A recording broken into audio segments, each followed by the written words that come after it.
Slavery, the concept of slavery is different in Islam than it is in the West. For instance, Islam is a form of spiritual slavery. It's submission. It is to submit or to surrender, right? So obviously, if you look at the name Abdullah, which is slave of Allah, Abd, slave of Allah, right? I did mention to you earlier, and I'll throw this in again. Abdullah was the name of Muhammad's father, which obviously tells us that Allah, as a deity, was actually around before Muhammad was born, right? So we spoke previously about that the Allah for the region. Now, every village had its Allah, the God. However, the Allah for the region, for that area, Arabia, was the Nabatean God, right? He was the Allah. When people mentioned the Allah as opposed to a specific God, because Allah is a descriptor, they were referring to the Nabatean God of the kings. The Nabatean God of the kings, as I discovered recently, because I've been doing some research, Dan Gibson speaks about this very eloquently to speak about Hubal, because we've mentioned Hubal before. Hubal is the Nabatean God of the kings. He was the Allah for Arabia. And Hubal is made up of two words, Hubal. So the second part of that name is the god Baal.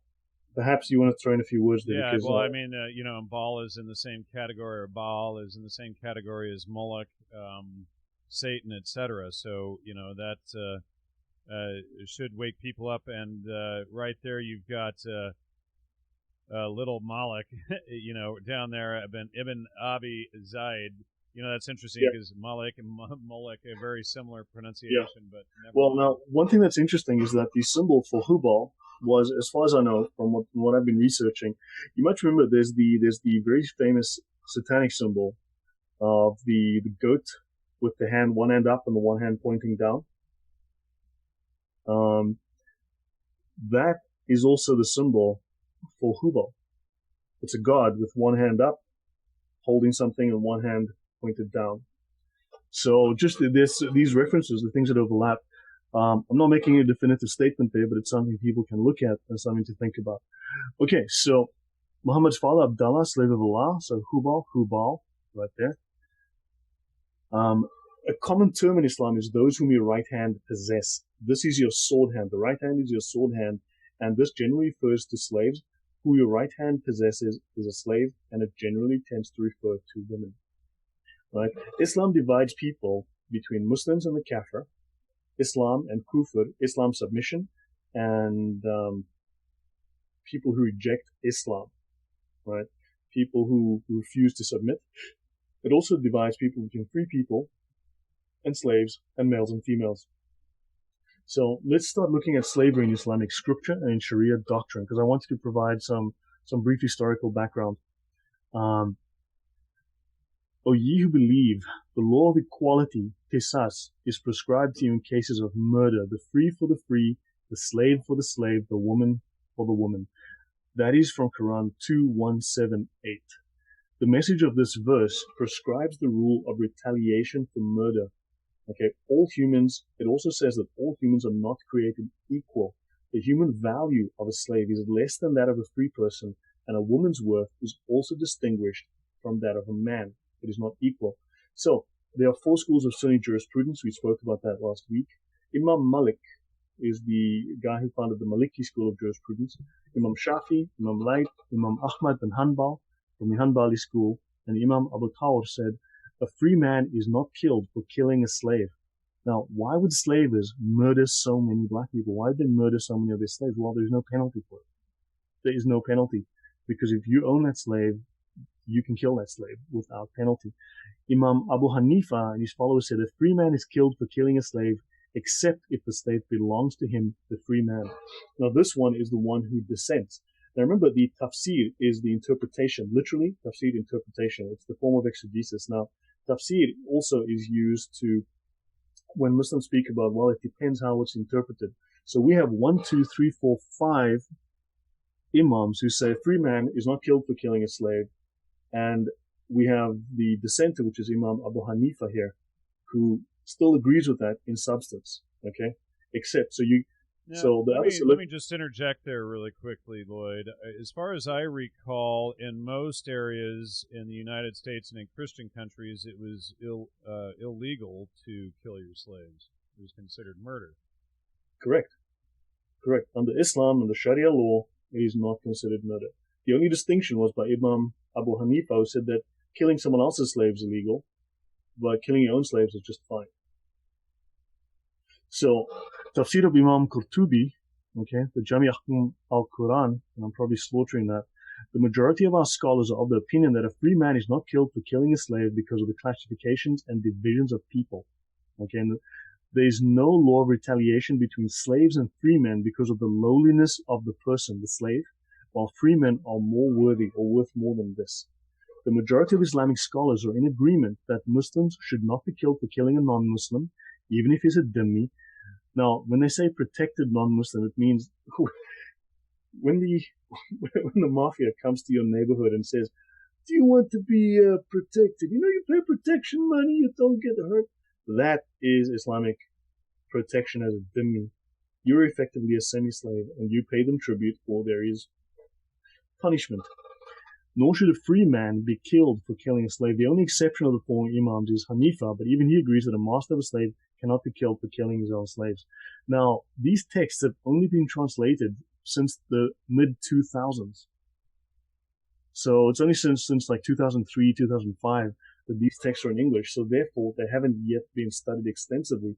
People are starting to read them now. They're starting to realize, hey, these books are in English. We can read them. So Ibn Abi Zayd, known as Little Malik, and a free man is not killed for killing a slave, but a slave is killed for killing him, a free man. And a Muslim is not killed for killing a disbeliever, but a disbeliever is killed for killing a Muslim. There is no retaliation for injuries. So notice that this is an extension of the old law, which is an eye for an eye and a tooth for a tooth, right? Blood for blood, so on. This is very different to the Western concept. Firstly, we look at the Christian concept, right, where the law, an eye for an eye, will leave everybody blind, and this was changed. A new commandment I give unto you, love thy, you'd know more about that than I do. But this is retaliation. This is a very brutal series of laws contained in the Sharia, which are still extant today. They're still enforced today. They can never be changed. Goes on. Imam Shafi states the following in his Kitab al-Umm. And a believer, whether a slave or a free man or woman, is never killed for killing a disbeliever under any condition. A free man is not killed for killing a slave under any situation. And if a free dhimmi kills a slave as a believer, even then he is not killed for it. Interesting. So now we have the Umdat al-Salik, the reliance of the traveler. Qisas is obligatory on whoever kills a person purely intentionally, but there is not on a free man for killing a slave, right? Obviously, this is on the screen, so anyone can come back and read it on their own time. And nor is there any retaliation for the master for killing his slave. Al-Insaf, a renowned manual of Hanbali law, we read, nor is a free man killed for killing a slave, and this is the correct religious belief without doubt. And this is what the colleagues believe. These would be the major imams. Read in Al-Hidayah, the classic manual of Hanafi law, and a man is not killed for killing his own slaves.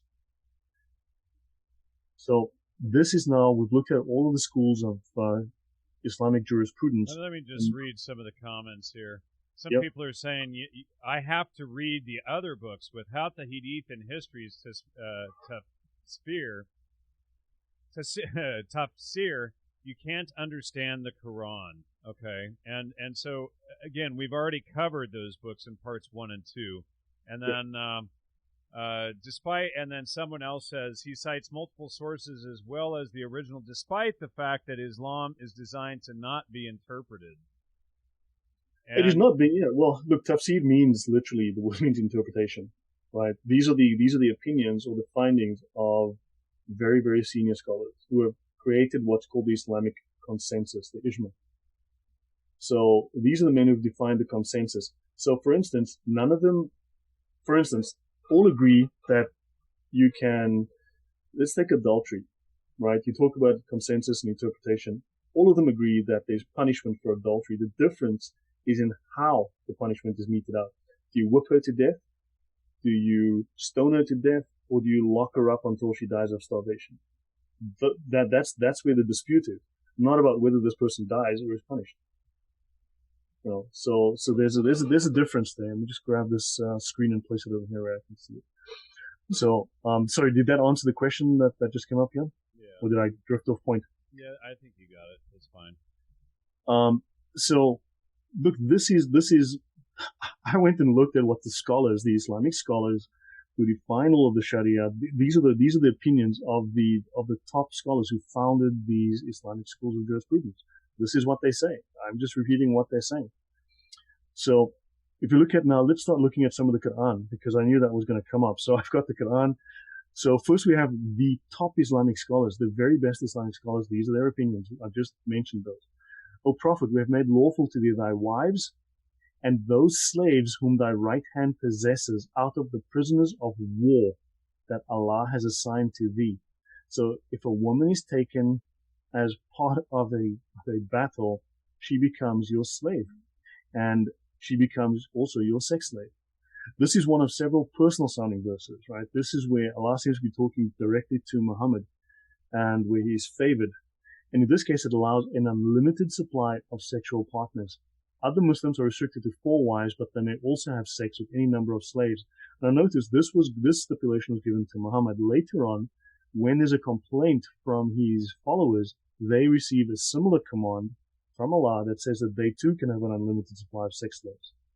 So, Quran 23:5-6, those who abstain from sex except with those joined to them in marriage, or the captives whom their right hands, this is Quran, as I said, look this up yourself, who their right hands possess. This verse permits the slave owner to have sex with these slaves.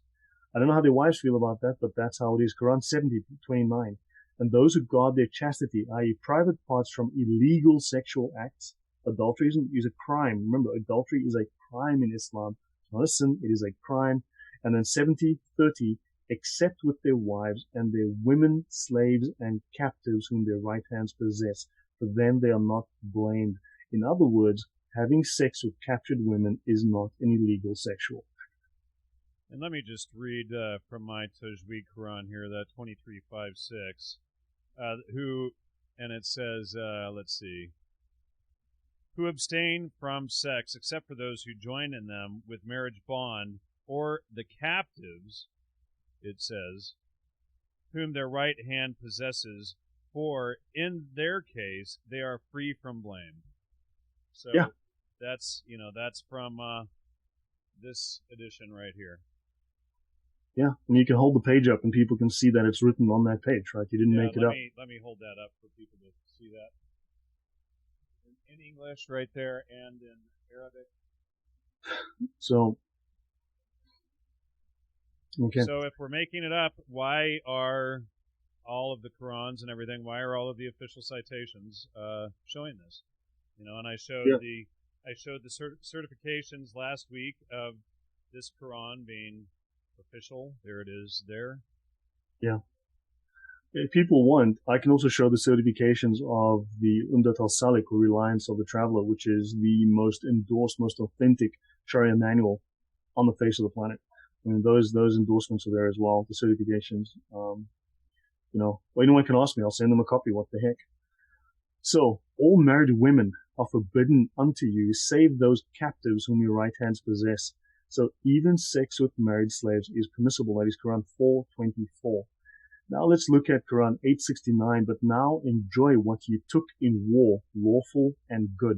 So what is captured? Now remember, these are the eternal, perfect, unchangeable words of Allah, right? And this is also part of the example, the Sunnah of Muhammad, which can never be changed, never be questioned, never be altered. And this made into the Sharia, which is the law of Allah. So it can never be changed. That would be bid'ah. That would be innovation. That's a crime as well. So war booty is, chapter 8 actually covers quite a bit about booty, which is basically things, spoils of war. And women slaves are part of that. And Quran 24:32, because I want to nail this home and drive this home, and marry those among you who are single and those who are fit among your male slaves and your female slaves. So now we have breeding slaves based on fitness. Quran 16:75, Allah sets forth the parable of 2 men. One a slave under the dominion of another. He has no power of any sort, and the other a man on whom we have bestowed goodly favors for ourselves. And he spends, so slavery, slaves, there we go, slaves, one slave under the dominion of another. Allah has preferred, Quran 16:71, and Allah has preferred some of you above others in wealth and properties. Then those who are preferred will by no means hand over their wealth and properties to slaves whom their right hands possess, so that they may be equal with them. In other words, do they deny the favor of Allah? In other words, you insult Allah by bestowing Allah's gifts on slaves, those whom the God of Islam has not favored. You will by no means hand over wealth and property to slaves so that they may be equal with you, because a slave is not equal with you. Okay, you can always look up the tafsir. Actually, let's have a look here. In terms of the tafsir, when I click on this link, we come here to Quran X. Okay, now it is worth getting multiple opinions. So if we look at Quran X here, there's roots, and here you see this says tafsirs, and we can click on that and we go to tafsirs. Often, a verse will actually also have hadith associated with it. So if you go to QuranX.com, you type in the verse, you will then also be offered to look at the hadith associated with that if they exist.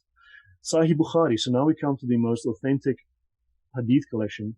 Sahih Bukhari 41,598. Slaves are property. They cannot be freed if an owner has outstanding debt, but they can be used to pay off the debt. So from volume 3, book 41, hadith number 598. A man, narrated Jabir, a man manumitted or freed a slave, and he had no other property. So the Prophet cancelled the slave's freedom. He cancelled the manumission and sold the slave for him.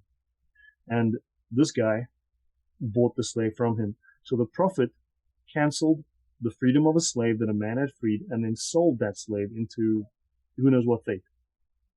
So that starts to really contradict the idea that Muhammad was the man who freed slavery, who abolished slavery, who abandoned slavery. Now, Muhammad had freed slaves, a slave, sure, freeing a slave, but not all slaves. He did not abolish or ban slavery.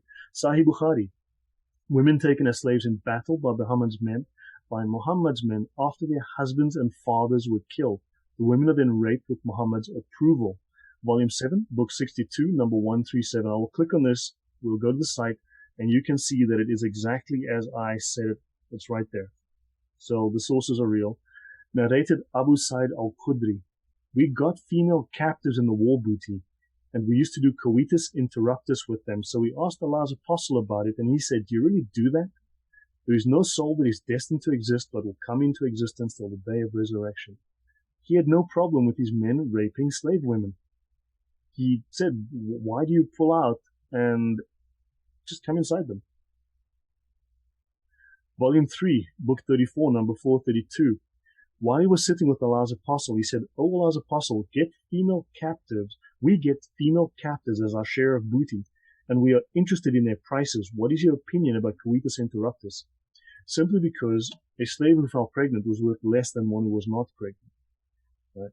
The Prophet said, do you really do that? It is better for you not to do it. No soul. In other words, hey, dude, have your way. Don't worry about it. Make her pregnant. It's okay. Sahih Bukhari 47,765. A woman is rebuked by Muhammad for freeing a slave girl. The Prophet tells her that she would have gotten a greater heavenly reward by giving her to a relative as a slave. Narrated Qurib, the freed slave of Ibn Abbas, told him that she manumitted a slave girl without taking the permission of the Prophet. On the day when it was her turn to be with the Prophet, she said, do you know, Allah's apostle, I have manumitted my slave girl. He said, have you really? She said, yes. He said, you would have got more reward if you had given the slave girl to one of your uncles. Muhammad sells a slave for money, therefore he was a slave trader. Volume 3, book 34, number 351 in Sahih Bukhari. A man decided that a slave would be manumitted after his death, and later on he was in need of money. So the Prophet took the slave and said, who will buy this slave from me? And the slave was bought. Okay, this is one of many places where reference is made to a human being owned by Muhammad. Okay, so sorry, no, I deleted that one. That was another one. I'm just getting too many. So Sahih Bukhari 72,734. A slave opens the door for someone who's visiting Muhammad, and they mention that Muhammad had a slave who was taking care of the household. So this is just one of many places where there is a slave that Muhammad owns, and apparently a slave of African descent. So the myth then, our Prophet never approved of slavery. Okay, he once purchased the life of a slave who came to him, liberating him from his master. And this is a common this form of deception. They'll say, but Muhammad freed the slaves. No, he freed a slave. And let us look. Muhammad was cheated. A slave. Yeah, but he was cheated. Okay, he was fooled, and he said he wouldn't make that mistake again. So here's the story on which this legend of Muhammad liberating a slave is based. And this is commonly used by Muslims to say, well, look at how good Muhammad was. So there came a slave, and he pledged allegiance to Allah's apostle on migration. And he, the Holy Prophet, did not know that he was a slave. Then came the slave master and demanded him back, whereupon Allah's apostle said, sell him to me, because effectively he'd already allowed the slave his freedom to go on migration. So Muhammad said, sell him to me. So he bought the slave, and he bought him for 2 black slaves. So he traded 2 black slaves that Muhammad owned for this slave. And he did not afterwards take allegiance from anyone until he had asked him whether or not he was a slave or a free man. Sahih Muslim 3901. So Muhammad purchased the slave by trading 2 black slaves, which established that Muhammad owned and traded black slaves, African slaves. Now he was a wealthy warlord. He could have liberated all 3 slaves, but he chose to sell 2 Africans into an uncertain future with this man. It's also obvious that Muhammad felt he had been conned into liberating the slaves who had come to him, the slave who had come to him, since he was not told of his status as a slave, and he decided he would not be duped again. Okay? Now the apostle gave Ali, his son, a gold called Raita, and he gave Uthman, one of the caliphs, a gold called Zainab, and he gave Umar, another caliph, a gold whom Umar gave to his son Abdullah. And this is in Ibn Ishaq, 878, and also mentioned in Ibn Khatib, volume 3, page 481. So Muhammad gave slaves as favors, gold slaves, women slaves as favors. Okay, so we're getting towards the end. We're uncovering, just strictly going through the scriptural references in the doctrine. The Prophet sent for a woman from whom the emigrants, and she had a slave who was a carpenter. The Prophet said, order your slave to prepare the wood pieces for the pulpit. And the slave built the pulpit that Muhammad used to preach from. The Prophet lifted it and placed it at the place in which you see now. That's Bukhari 47:743. So, Sahih Muslim 33:71. Muhammad and his men take captive some excellent Arab women from the Banu Mustalik. The dilemma then becomes that they want to rape the women because they missed their wives. I don't know what their wives would say about that, but okay. But they also want to ransom the women, and they know that the captives will be of less value if pregnant. So they ask Muhammad about it. Abu Sirma said to Abu Sa'id al-Khadri, Allah be pleased with him, "Oh Abu Sa'id, did you hear Allah's messenger mentioning al-azl, which is basically coitus interruptus, or withdrawal before climax?" He said, "Yes, we went out with Allah's messenger on the expedition to the Bilal Mustalik, and took captive some excellent Arab women. We desired them, for we were suffering from the absence of our wives. But at the same time, we also desired ransom from them, so we decided to have sexual intercourse with them." There is no mention here of what the women thought about that, if the women decided that was a good idea. Because in Islam, the slave doesn't have a say in the matter. But by observing azl, so basically they go out, capture some free women, make them slaves, then rape them, and then say it's justified because now they're slaves. Correct. We'll get into that. I'll get more into that. We're nearing the end here. So yes. So we are doing an act, whereas Allah's messenger is amongst us. Why not ask him?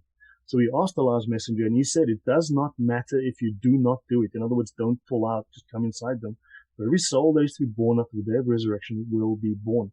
Now, I spent 6 hours preparing this, going through, oh my God, the volume of stuff that I had to cut out and decide what gets included and what gets left out.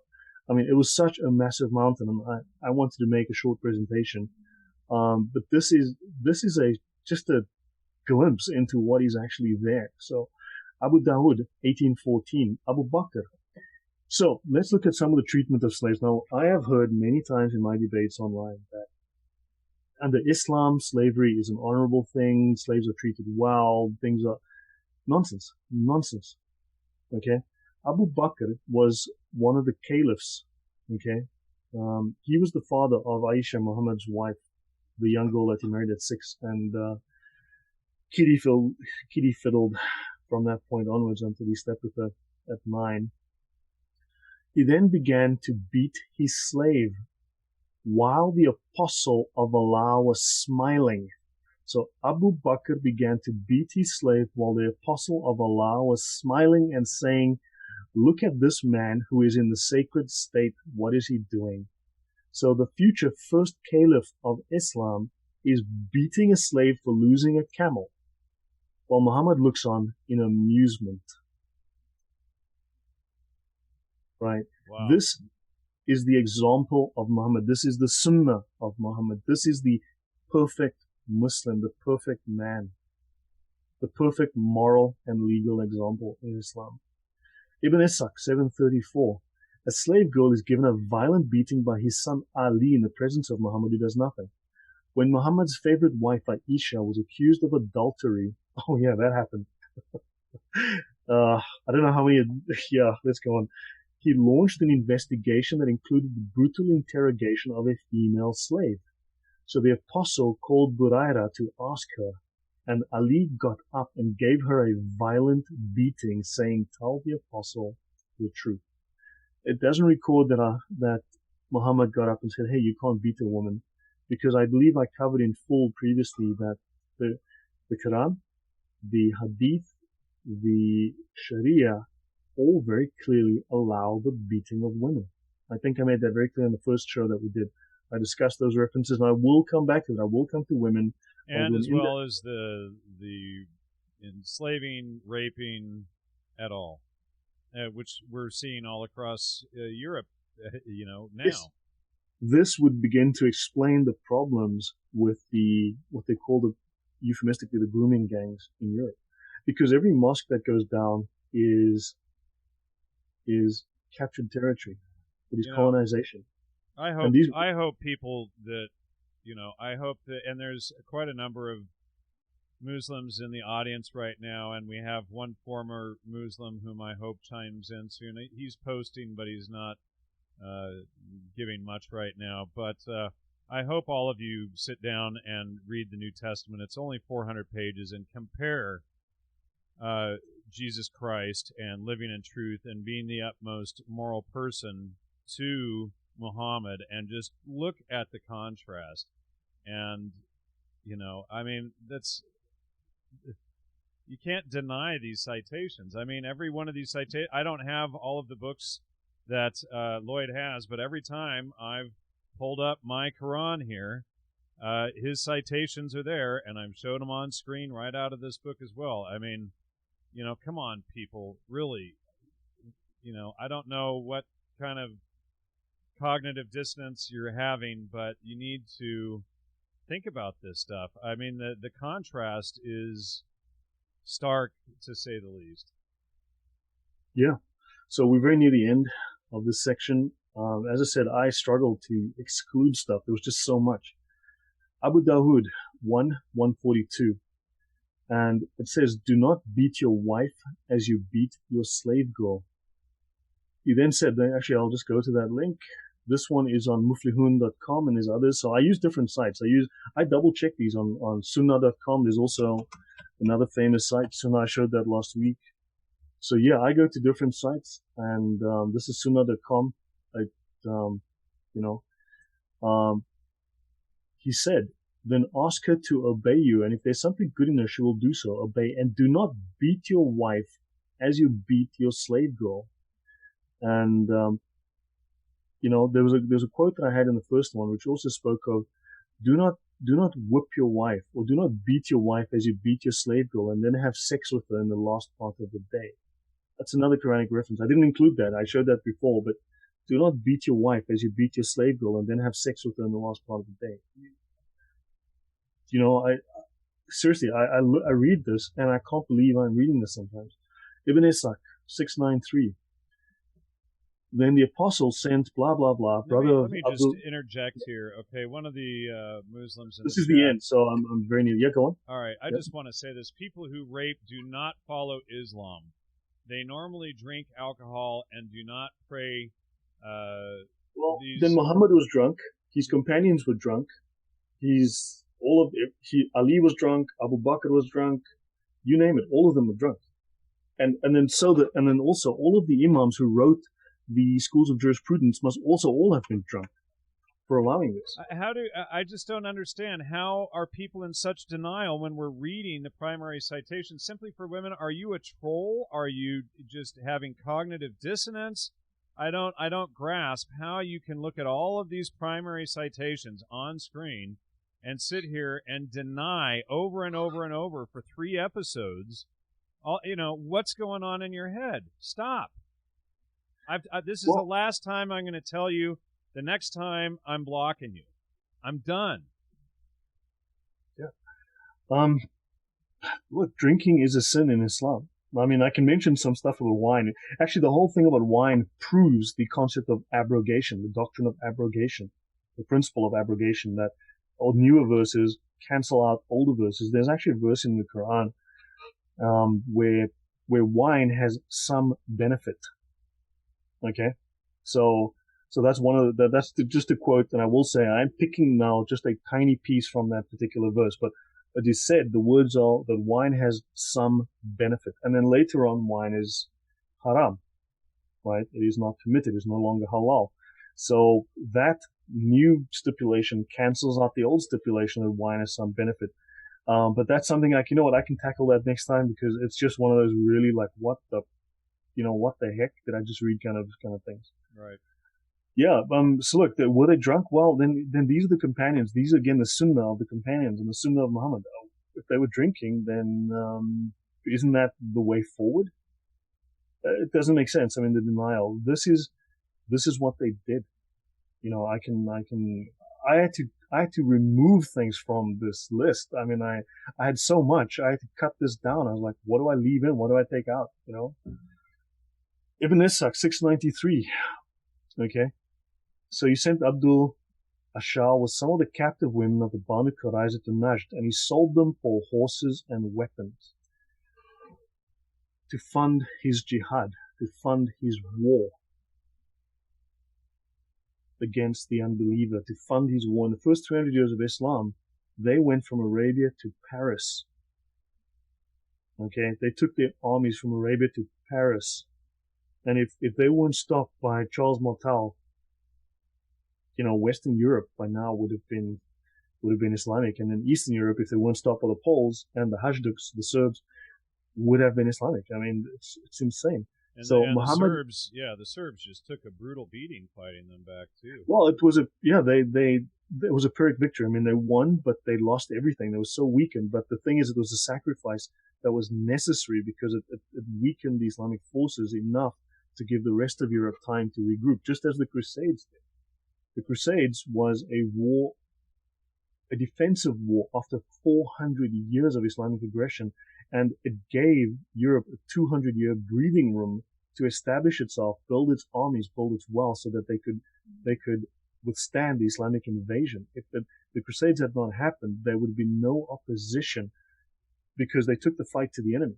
And you know what? Let's do this on the next episode. Let's talk about the Crusades and the wars, because when we lay all of that out, because the Muslims like to play the victim card on that as well about the Crusades, and when we start to look at what really happened and why the Crusades happened, it paints a very different picture. So I think maybe we should do that for part 4. Yeah. No, I want people to look at what I'm showing them, to go study the history.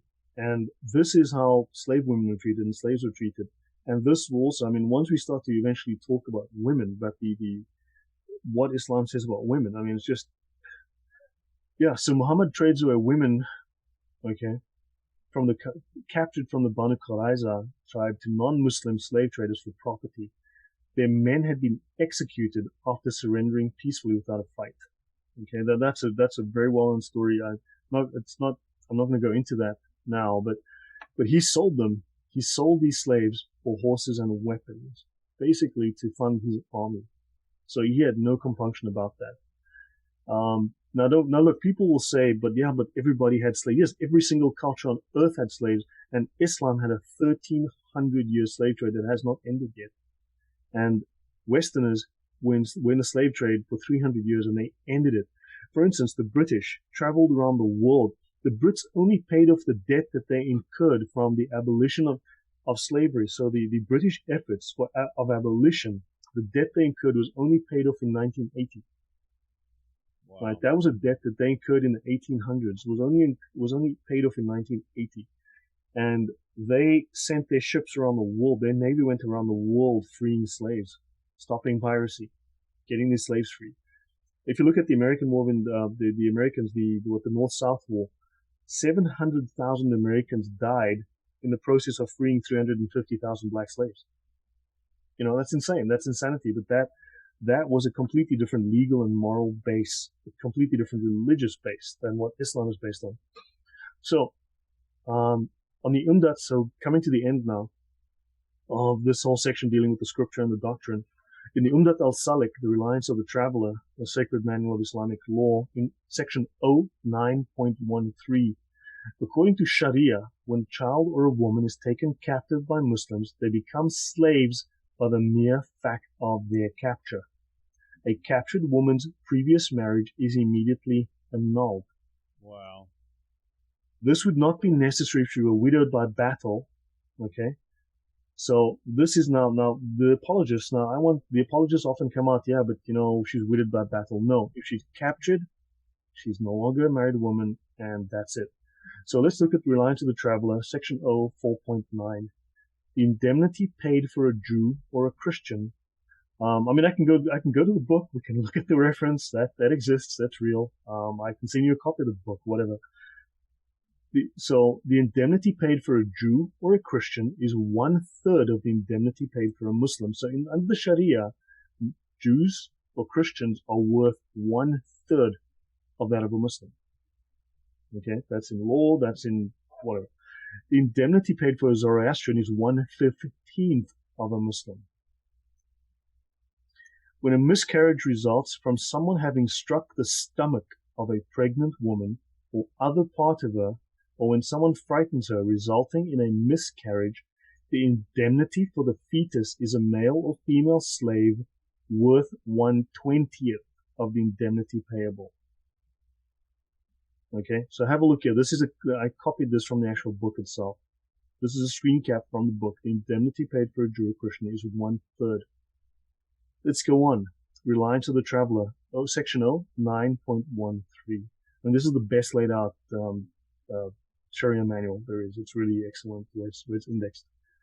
When a child or a woman is taken captive, they become slaves by the fact of capture, and the woman's previous marriage is immediately annulled. And that is right here. Reliance of the traveler, section 09.14. When an adult male is taken captive, the caliph considers the interests of Islam and the Muslims, and decides between the prisoner's death, his slavery, his release without paying anything, or ransoming him in exchange for money or for a Muslim captive held by the enemy. Now, historically, one may have heard of a group of monks that were called the ransomers. The ransomers would collect money, then go to the Holy Lands in the Middle East and try to free the slaves, and sometimes offer themselves as sacrifice to take over, to free these people and offer themselves in slavery. So that's where the idea of the ransomer came from, because so much slavery was going on. So many slaves from Europe were taken to Africa. So there was more slavery. There was at least six times the slavery from Europe to Africa and Arabia, or just to Africa, to North Africa, than there was from Africa to America. 6 times the amount of slavery, and yet we never hear about it. They get a pass. So here we have, that's the reference. So when an adult male is taken captive, he can be killed, he can be enslaved, released, he can be ransomed or exchanged for a Muslim captive. And last thing, by the way, we always get told how Islam has incredibly moral rules of war. Don't cut down a tree, don't blah, blah. It is permissible in jihad to cut down the enemy's trees and destroy their dwellings. Yes, you can cut down their trees. Stop telling me that nonsense. It's in your books.